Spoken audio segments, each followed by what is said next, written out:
All right, Allie. First of all, thank you so much for joining me. But real quick, before we get started, I would love for you to introduce yourself. So for this, you can obviously introduce yourself, your socials, your Twitch channel, your favorite games to stream and stuff like that. So go ahead and introduce yourself. Sure. So I'm Allie Raven. You can just call me Allie. I am a variety streamer on Twitch. I focus on creating a comfy, cozy, and chaotic environment for everyone to hang out. We're super inclusive, super about, supporting human rights. And we also love to play a bunch of different games. I really like horror games, RPGs, Nintendo stuff, anything story-based, really. And sometimes I'll do crafts that usually go horribly wrong. And I also have 2 rescue pets. I have a rescue dog and rescue cat, and they like to make appearances on stream a lot. So I love that. I love that. And also, Allie and I don't pay attention to that noise that just popped up on my computer. Of course. Allie and I are also on Project Kindness together, which is another charity-focused stream team. Ran by Katie Rose. So it's wonderful. Please be sure to drop Allie a follow. Okay, so what game are you playing right now? Right now, I've been working on Little Nightmares 2. Okay. I loved the first game. Yeah, okay. I'm kind of like stuck at a spot. Yeah. That's a bit challenging, but I'm really enjoying the second one so far. So I haven't finished the first one, and that's just because platformers can get a little just like antsy for me, like anxiety inducing kind of, and like it just takes me back to my Crash Bandicoot days and Sonic days, and I'm just like, I need a break from this. So I need to finish Little Nightmares, the first one, and then I need to play the second one because I've heard nothing but I feel that incredible things about it. So there's Allie. Of course, if you type in !MASH in chat, Allie's information will pop up. Please be sure to follow Allie on Twitch as well as the socials. So we're gonna dive in. I'm gonna ask you the first question. Sure. And we'll kind of go ahead and get into it. So first of all, tell me, you have Lyme disease, correct? Yes. Okay. Is that the only chronic illness that you have? No. Okay, that's just the most recent one. Okay, that's what I was wondering. Okay, so let's talk about the other one. So when did you get diagnosed, and how did that feel for you? You can talk about both of them, but I knew you had another one. I just wasn't sure. So when did you get diagnosed, and how did that feel for you? So I have a couple different things. I have chronic intractable migraines. What that means is that they don't respond to any sort of medication. You just have to wait them out. And then I also have IBS, which is like digestive issues. Yeah. And then I have the Lyme disease as well. Okay. So I first got diagnosed with migraines and IBS about, I want to say 4 or 5 years ago. Okay. About the same time. I just had like a very serious flare-up of both. I don't know if it was just really stressful in my life or, you hit that magic age where stuff flips on and starts happening. But and then the Lyme disease was last year in May and June was kind of when that all happened. Yeah. So, I mean, obviously when we talk about chronic illness, like for me, and I mean, I think this is for anyone who has a chronic illness, I feel like my life did like a complete 180. Like, I mean, how my life was prior is not the same as what it is now. So, I can imagine, well, I haven't been like diagnosed with like any digestive issues, but I know I have it, and it could be linked to Hashimoto's. So like, how do you remember that just like feeling for you because, okay, yes, your life 180s, but I know at the same time, like it felt good to finally have an answer for why I was feeling the way that I was feeling. I guess you like walk that balancing beam of I fucking hate this and I'm so glad I know what's going on because now I have an answer. So how did those things feel for you? Like when you heard? I absolutely agree with that. There is this weird dichotomy of you're like relieved because it's not made up in your head. It's real. You're like validated in your experiences to have a diagnosis. But then at the same time, it sucks and you wish it wasn't there and you wish you were, normal. Yeah. You wish you didn't have to deal with it. I have gotten really good at dealing with like the migraines and the IBS. because I've had those for longer and they're a lot less disruptive than the Lyme disease is. The Lyme I'm still learning to cope with. That one's been just the most detrimental to my daily life. So it's a lot more of a struggle. I think there really is a full grieving process you go through. Like truly, it's a lot of back and forth with, you know, the bargaining and acceptance and all the different bits of grieving, just dealing with that diagnosis and what it means for your life going forward. So Lyme disease, I know you contracted it from a tick, correct? Which, I mean, if anyone doesn't know, I don't know if that's the main way. Is that the main way to get Lyme disease? Okay. Yes, it is through a tick. It's a bacteria that gets passed by the ticks. Very occasionally it can be like from spiders or other insects, but it's usually ticks. So how are you feeling before you got that diagnosis? Because I know there is that, so you got bit, and then what happened afterwards, if you can kind of like maybe explain how that felt for you. So the way Lyme works and the path to diagnoses for Lyme disease is actually really weird. So with Lyme disease, majority of people don't know that they actually were bit by a tick. And it's usually years before they find out. If you do know that you're bit by a tick, in about 40% of cases, you'll see this characteristic bullseye rash. It's like red in the center, and then it's like your skin tone, and then it's red again, like a bullseye. Again, that's only 40% of people, and if you don't notice it, it's usually gone within a few weeks. Gotcha. I had a weird case. I saw the tick right away. I had the bullseye rash right away. I went into the urgent care. They actually took it seriously that it might be Lyme disease, even though that's rare in Florida. And they tested me right away, and I had the diagnosis immediately. It was in your blood immediately. Wow. Yeah. So the strange thing about it though too is majority of people, if they're treated right away with antibiotics for a month, it's gone.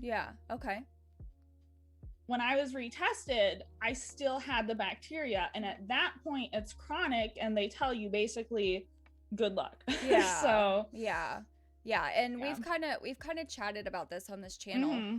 Getting a diagnosis in the first place is one of the most ridiculous hurdles that you have to deal with. I know for me, it took me a full year to even get anyone to listen to me. So that was really, really hard. So I'm glad that you had that immediate help. They must see it a lot. I know. Okay. So there's another example of like what ticks can do. My brother got bit by a tick, and unfortunately he didn't get to the doctor in enough time to get the antibiotics, and now he is allergic to red meat. So I know that that's another thing that ticks can do. Does that happen with Lyme disease as well? So that you Lyme know of, I guess, doesn't cause like the meat allergy. I forget what precisely is. It's a specific type of tick that does that one. The deer tick, right? I think that's what it is. I think so. Okay. With Lyme, the thing that's weird is it often carries co-infections that are some other bacteria and parasites, which I haven't been tested for those yet. Those are very expensive tests that I'd like to do at some point. But it's usually you get the Lyme, and then there's other stuff that might follow along with it that they have to test for specifically. Gotcha. So, okay, I know that you've kind of chatted about this as well. You did have a retail job. You had a job. And I know that your Lyme disease made that very difficult for you. And so if you want to kind of talk about that, you can talk about that as well. So last year was a bit rough for everyone, of course, with COVID. I had lost my job about a year ago, last February, like end of January, early February. And then I tried doing full-time streaming for a while, but my channel wasn't really quite like ready for that. So I decided over the summer to try and get a part-time retail job. This was right after I had been diagnosed with Lyme disease, so I hadn't really felt the full effects of it yet. I was able to work there 3 months before I just had to, unfortunately, call it quits because even just a 4-hour shift of being on my feet, like hauling shipment and doing things like that, I would sometimes like be vomiting or fainting at work because the fatigue and the joint pain and everything was so tremendous with my illness that I just physically wasn't able to work that job.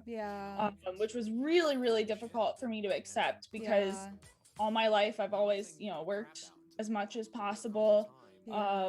And now to be faced with not being able to do that, it's a difficult thing to accept. It's unfair. It feels like your life is kind of ripped from you, you know? It is. Absolutely. You know, and that kind of, you were talking about a couple of symptoms that you were experiencing, and that kind of leads into my next question. So what are some tough symptoms for you, and how do you stay motivated through those symptoms? Sure. So Lyme is, again, interesting in the fact that it's systemic. The bacteria gets into your entire system. Gotcha. So different people might have different symptoms than me because everyone's affected differently by it. Which is true with chronic illness as well. You yes, know, absolutely. That's different. true for probably every chronic illness there is out there. So, but for me personally, the biggest one is probably the fatigue. Okay.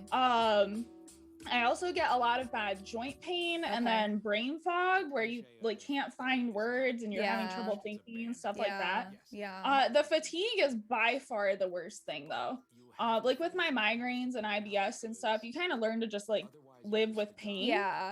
So like joint pains, like I'm okay, I can live with that pain, but the fatigue is just ridiculous. And like we talked about at the very beginning, it's kind of forced me to become a morning person. I've learned that if I don't do something immediately right in the morning, I'm usually like down and out by 2 or 3 p.m.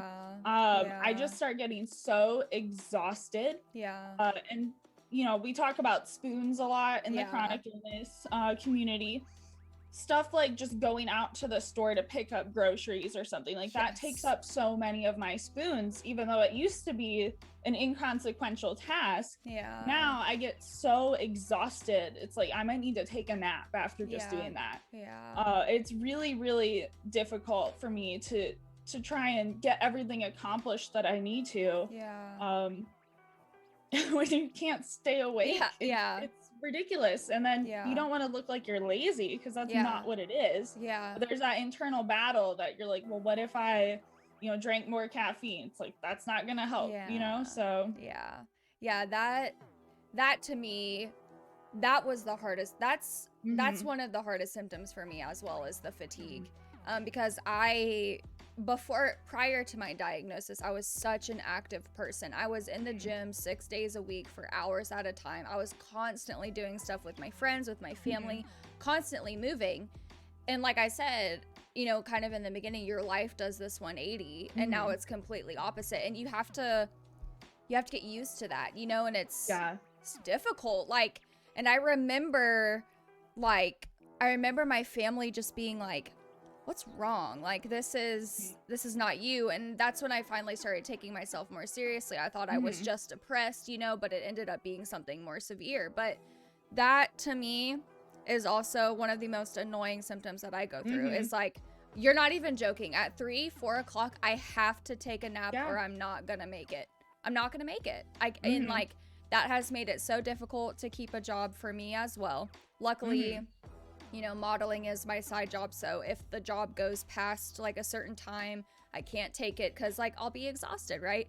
So I would say that plus muscle and joint pain as well, because I don't know if this is the same for you, but for me with my muscle and joint pain, it's like a unimaginable pain. It's like, it's not just sore. It's not like, oh, I'm sore from this workout. It's like, I feel like my bone is about to break. Like I get like a burning sensation, like a burning, tearing type of joint pain. Yes, me too. And so that's interesting that you said that, because though we have different chronic illnesses, there are those same underlying like symptoms essentially. But I just getting a diagnosis, it took me a full year, and that's awful. And like I remember looking at my previous doctor and I was like, I am not coming into this office to pay you $36 a visit for you to just tell me it's my anxiety or it's Right. my depression. I already know I have those things. Mhm. I've had those since 7th grade. Thank you so much for reiterating that I have those. Yeah. This is something else. I feel like I'm dying. At the time, I was 26 years old. I shouldn't feel like this when I'm 26. I am in my prime right now, like my prime. I shouldn't feel like this. And so after them just not taking me serious for like 5-6 visits, I went to someone else. And I literally remember, like, if I could have figuratively, like, gotten on my knees and, like, begged her to, like, help me, that's what it would look like. I was just begging her to please take my blood. Please check it one more time. Like, I promise there is something going on. And, like, finally, when I got that answer, first of all, I felt like, oh, it just, like, confirmed that I know my body better than anybody else, you know? And then second, it was like, okay, now I can move from here. And I've kind of chatted with you about this a little bit, and I've kind of chatted a little bit with my community about this. Like, I started therapy because my chronic illness is very hard for me right now. I've only been diagnosed, this month will be 3 years, actually. And I am in this position of, like, feeling like my illness is a burden to everybody else as well, besides myself.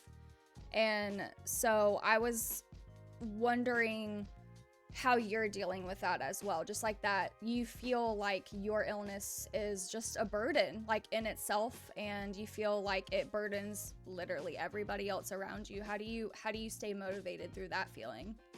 I absolutely know exactly what you mean when you describe that. I feel that all the time, especially early on before I had any sort of treatment going on, and the symptoms were, like, so debilitating. I would need help with everything, help getting groceries, help picking things up from the store, help taking the dog out. Like, it's hard.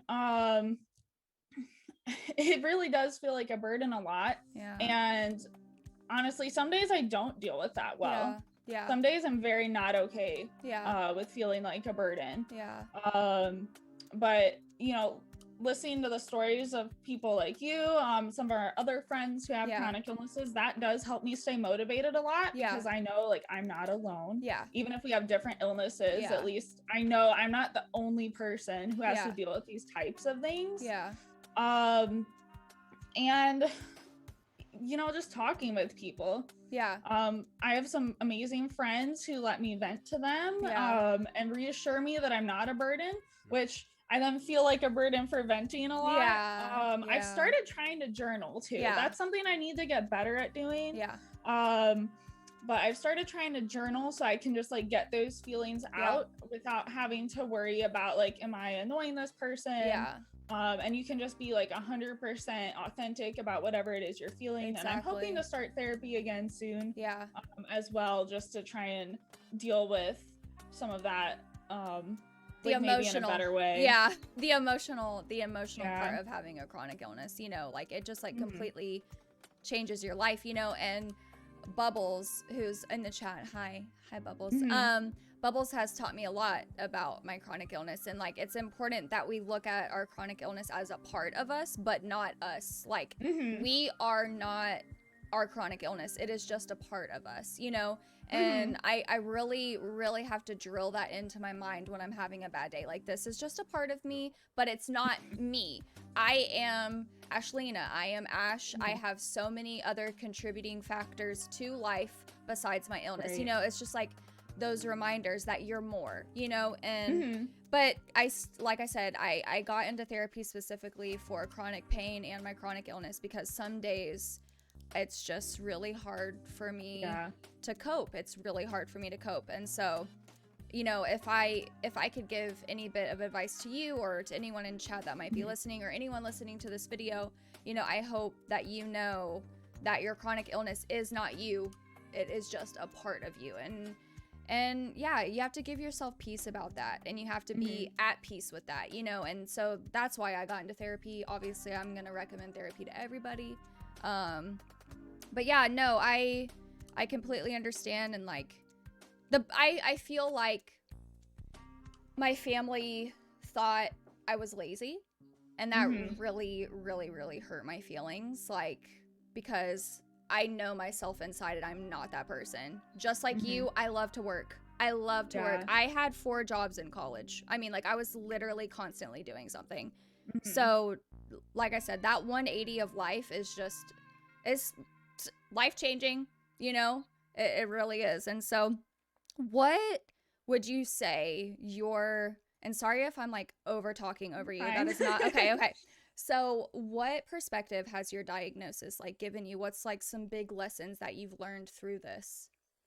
This will probably sound cheesy, but honestly, getting this devastating illness has really taught me that, you know, life is short. Yeah. You never know what you will wake up and you won't have anymore. Yeah. You really, really don't. Yeah. So it's really just taught me to try and live in the moment more, which is something I've always struggled to do because of anxiety and depression makes that very difficult already. Yes. But trying to live in the moment and just really stop and appreciate everything I do have, because I don't know if I might wake up and my symptoms are really, really horrible that day and like I can't do anything the next day, you know? I don't know if it'll eventually get way worse. In some people, my illness leads to paralysis and Alzheimer's. Like, I don't know. So I'm trying hard not to worry about those what ifs that might happen one day, and just live in the moment and appreciate life as much as I can. If there's stuff I want to do, like, stop telling myself I can't do it. Just try and do it. Don't hold myself back because of all these fears. That's something I did for the longest time. But once I got diagnosed and I kind of had to process all this, I'm like, why am I waiting? Like, what am I waiting for? No, that doesn't sound cheesy at all. That honestly is like, it really, I don't want to say it because it's not a death. It's not like, hey, you're going to die, or we're all going to die. We all know that, right? But it's not a, like when you get diagnosed with a chronic illness, it's not like, hey, you're going to die, you know, like it's not like a cancer diagnosis or anything like that, you know? So you kind of have to shut that part of your mind off too. Like, okay, yes, I have this. It's a part of me. It's not me. I need to do these things, you know? And so if I could also answer this question, you know, like it has really opened up my eyes to the people around me. Like I know as a Virgo, but also as who I am as a person, I used to be a very impatient person, like very impatient.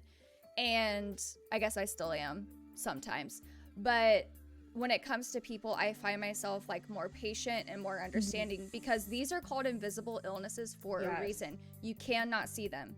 You cannot see them. So if someone is walking super slow in front of me at the grocery store, what if they have rheumatoid arthritis? What if they have a chronic illness, or, you know, what if they have Hashimoto's like me, or what if they have Lyme disease? You know, it puts things in perspective that we don't know what people are going through.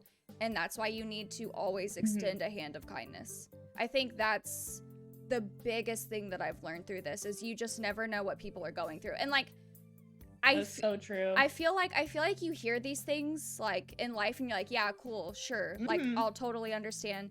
But it really puts things into perspective when you get that chronic illness, you know, and you're like, wow, you said that your advice sounds cheesy. It doesn't sound cheesy at all because like, I feel that so hard, you know, and like, you know, as a woman and, you know, I'm going to be 30 this year, you know, it's really just embracing who I am as a person and like, I still have things that I want to do and this isn't going to stop me from doing that, you know?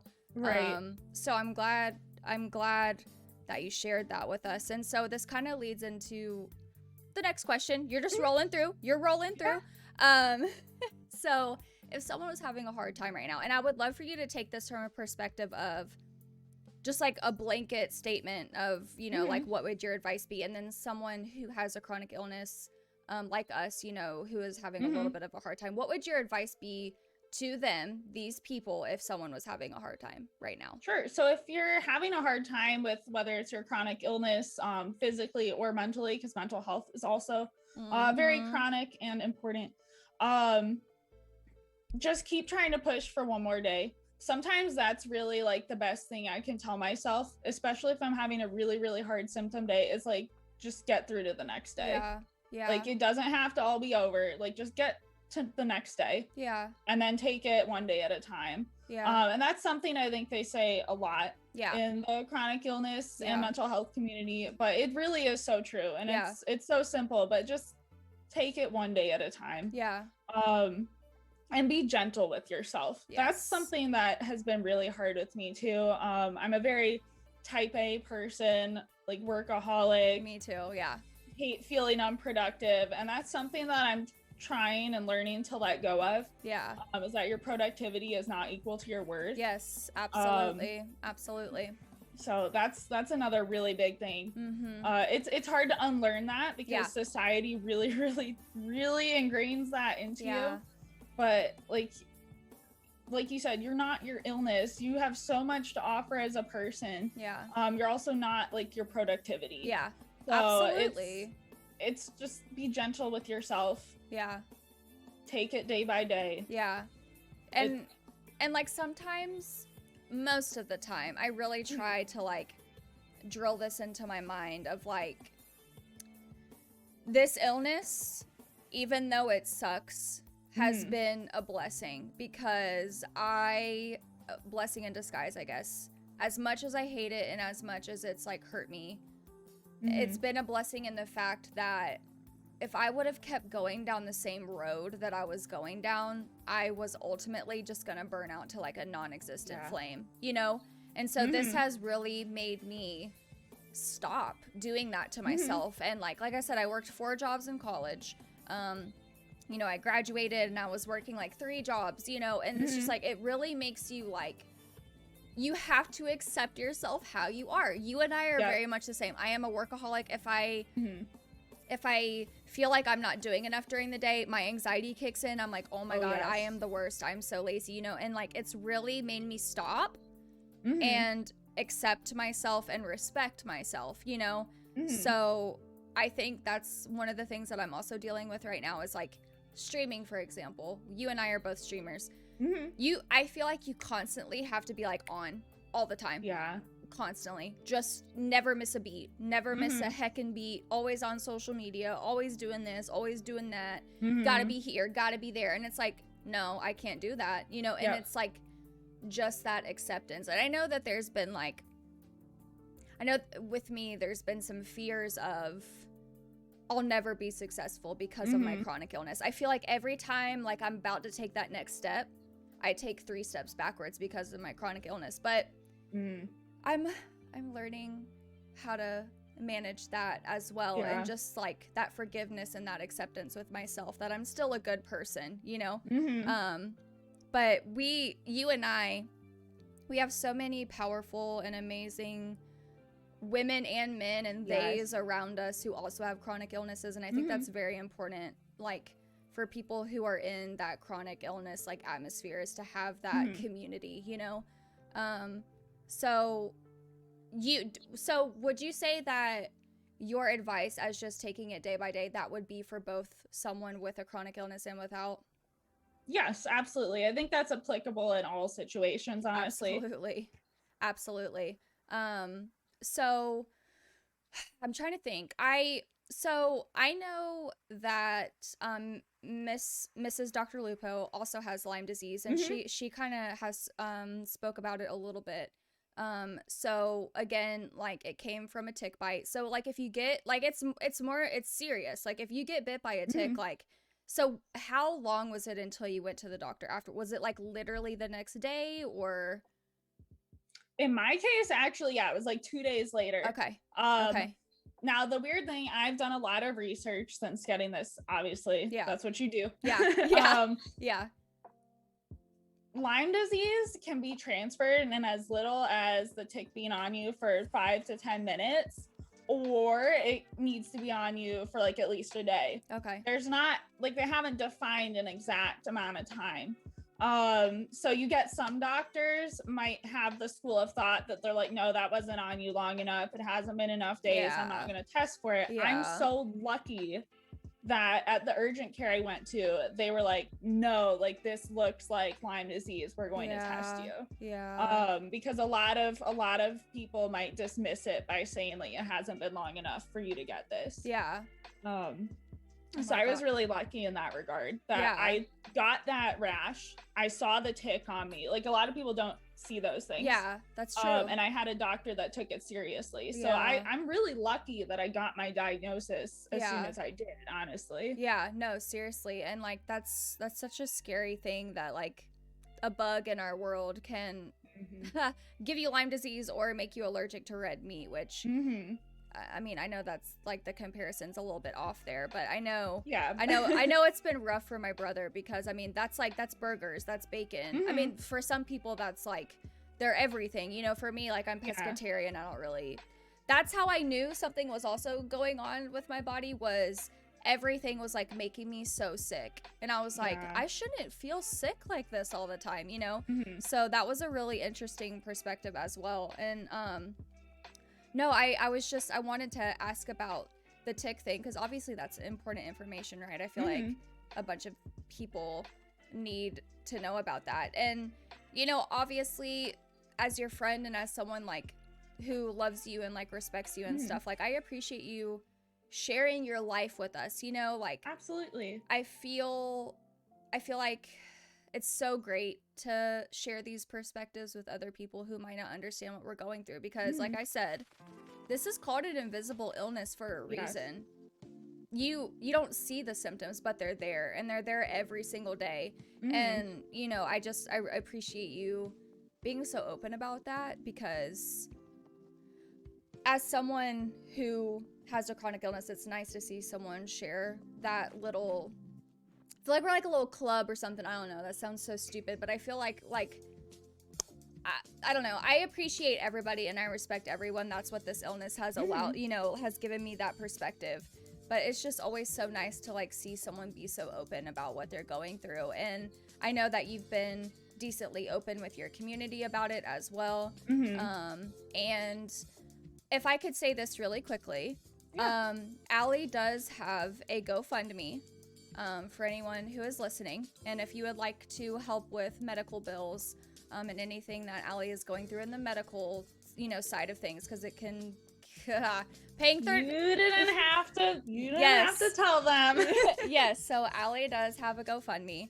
The medical bills do add up. I am in a lucky position where my insurance literally pays for everything.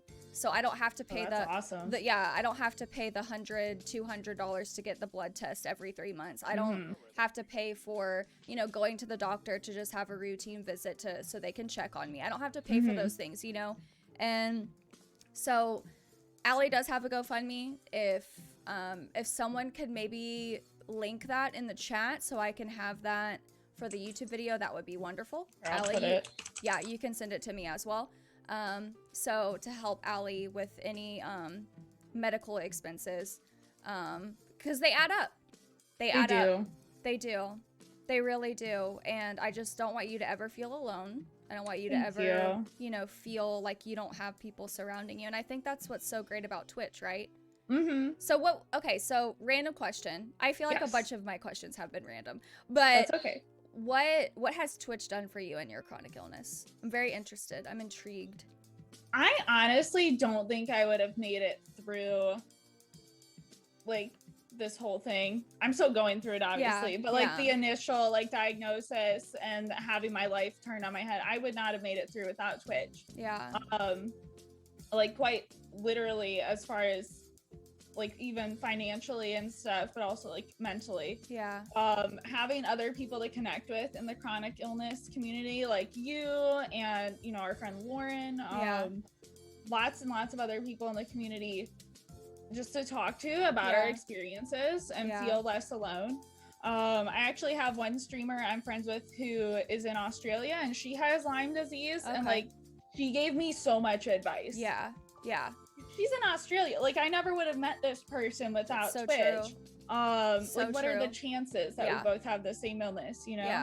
And then just the emotional support and understanding for my community with needing to take extra breaks. And then again, the GoFundMe, everyone's been wildly supportive with that. I didn't even want to start one, but my community encouraged me to.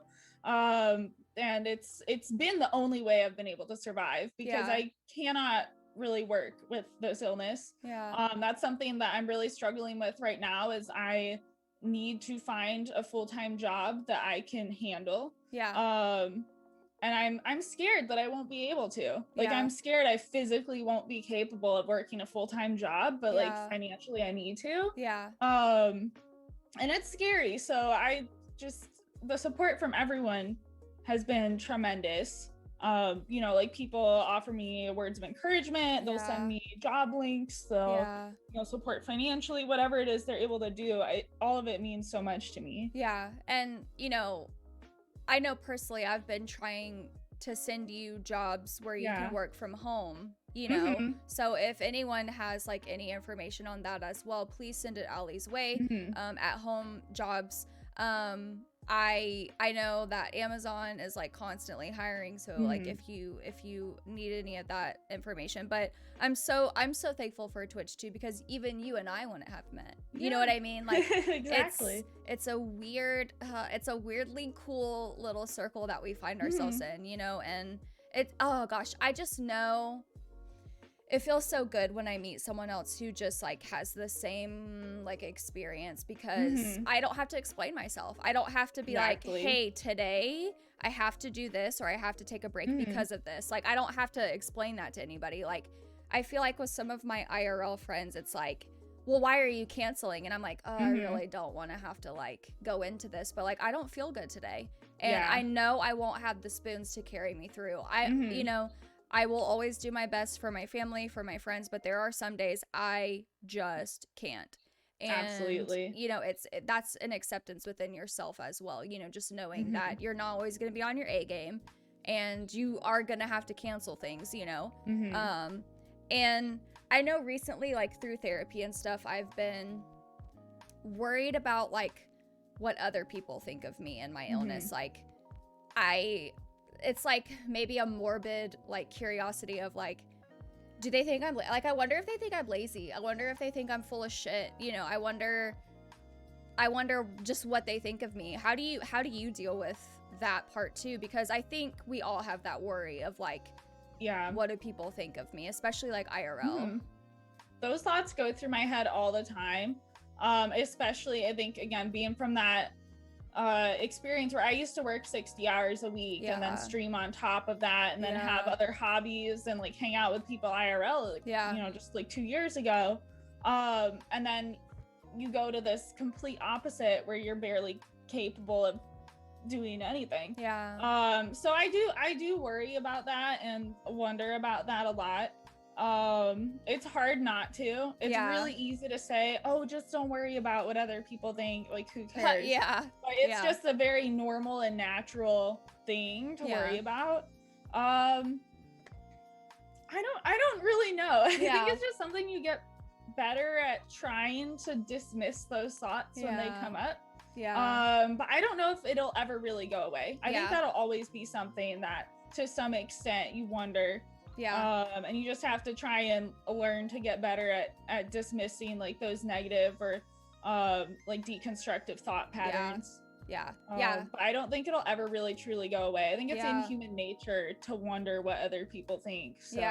Yeah, that's so true. I know that has been like a huge thing in my therapy journey lately, is like worried about like how people perceive me and like my illness, you know, and like what they think about it. And like I'm learning to like work through those things. Like it is how it is, you know. And obviously the biggest thing that I want people to take away from this, or like the reason why I do motivational, is like not a lot of people know about chronic illnesses.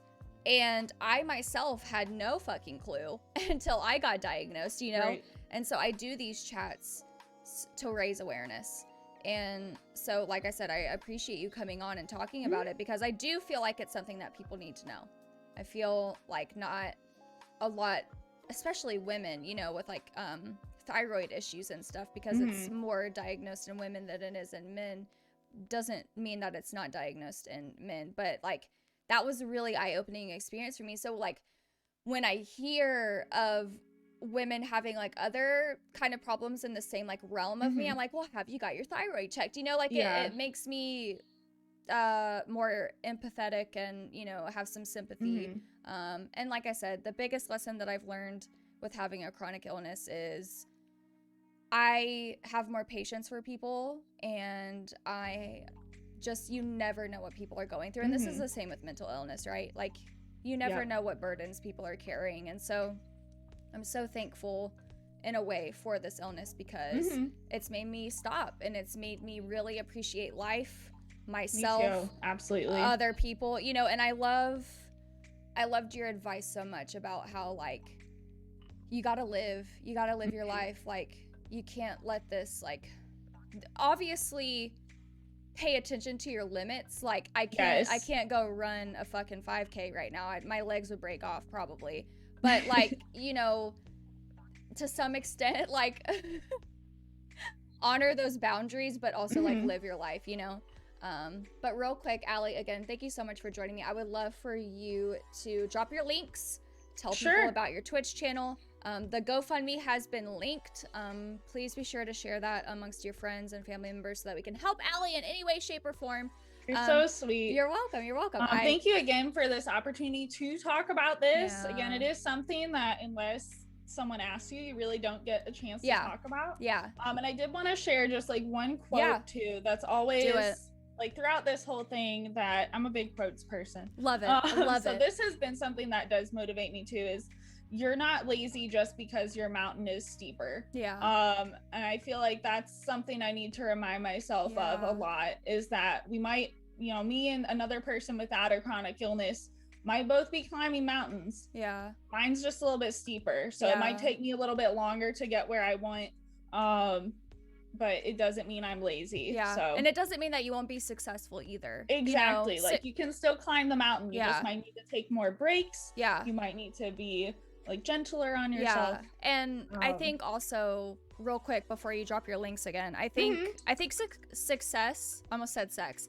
Success, I guess both, is like relative for everybody, right? And absolutely. So like, what is successful to me? Like, to me, being successful is like having a roof over my head and like being able to have food on my table. Like, for me, that's it. Like, no money, like none of those things, you know, and being like comfortable. You know, success is relative to everybody, and I think that that's important too, especially in the streaming industry, as well as just social media in general. You got to constantly feel like you're doing this, constantly do that, have this much money to be happy, you know, blah blah blah blah blah. It's always constantly getting shoved in our face. So I think like, especially for me, success is I think it's changed a little bit over the years, especially as I've gotten older and like dealing with my chronic illness. Like, I'm being more patient with myself and respecting myself more. Like, what success might have looked like a few years ago is a lot different now. But we also have to remember that like success is different for everybody. So so true. You know, like, gotta be easy on yourself. You might not be where this person is, but that doesn't mean that you're not successful too. Absolutely. You know, so I just wanted to throw that in there really quickly. But yeah, drop your links again. Tell us where we can find you, what you're playing on Twitch right now, your favorite things, all of the info. So I just dropped like some main ones in the chat there. I'm also on TikTok and have a barely used YouTube channel. I feel that. But yeah, I'm a variety streamer on Twitch. Things have been a little sporadic right now just because I've got a lot of life stuff going on. But I've been mostly working on Little Nightmares too, as well as some, I like to try and do Dead by Daylight at least once a week for Murder Mondays, as we call them. Yeah. And Assassin's Creed Valhalla is something else I've been working on. Okay. That's sick. So obviously follow on all of those links that were just posted. Go follow your TikTok like took off with Mango. It did. I haven't posted anything in like a month. I'll do the TikTok one. Put the TikTok in there and send this all to me too, so I can have it for the YouTube, obviously, the description or whatever. But yeah, Allie has like the cutest fucking cat I've ever seen in my entire life, besides my cats. No, I'm just kidding. But Mango is adorable, and I'm so happy that your TikTok kind of like took off. That was really cute. That was really cute. But again, thank you so much for joining me. Thank you. It really means a lot, and I hope that you got to share what you wanted to, and you know, you felt so much comfortable. That makes me happy. That makes me really happy.